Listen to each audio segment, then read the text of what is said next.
In this video, I'll guide you through how to use the full screen tasks view on Google Calendar.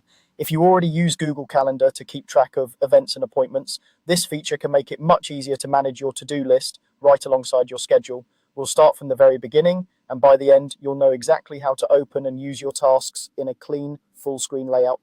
First, open your web browser and go to calendar.google.com. You can type that directly into the address bar at the top of your browser window. If you're not already signed into your Google account, you may be prompted to log in. Just use the account that you normally use with Google Calendar.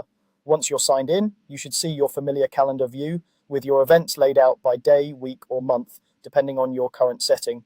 Now take a look at the right-hand side of the screen.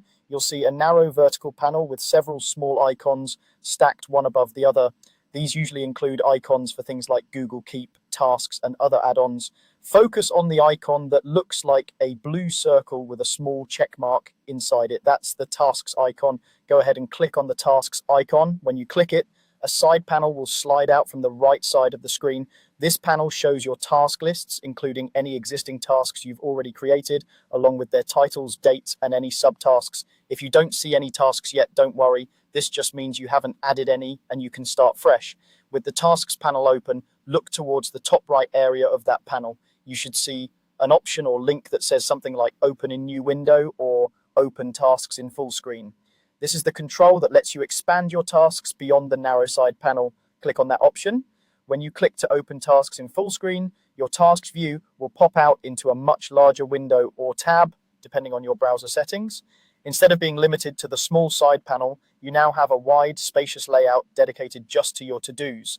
This makes it much easier to read longer task names, add details, and reorganize your list without feeling cramped. In this full screen view, you can still do everything you're used to in the regular tasks panel, like creating new tasks, adding due dates, and making subtasks. The difference is that now you can see more at once, which is especially helpful if you manage multiple lists or have a busy schedule. You can also switch between different task lists from the sidebar on the left of the full screen page, which is convenient if you like to separate personal and work tasks. As you work, remember that anything you change in the full screen tasks view is automatically synced with the tasks panel in Google Calendar. That means if you close the full screen window and go back to your calendar, your updates will already be there, ready to reference alongside your events. That's all there is to it. By going to calendar.google.com, opening the tasks panel on the right, and then choosing to open tasks in full screen, you unlock a much more comfortable way to manage your to-do list. Try using this setup while planning your week so you can see exactly how your tasks line up with your calendar.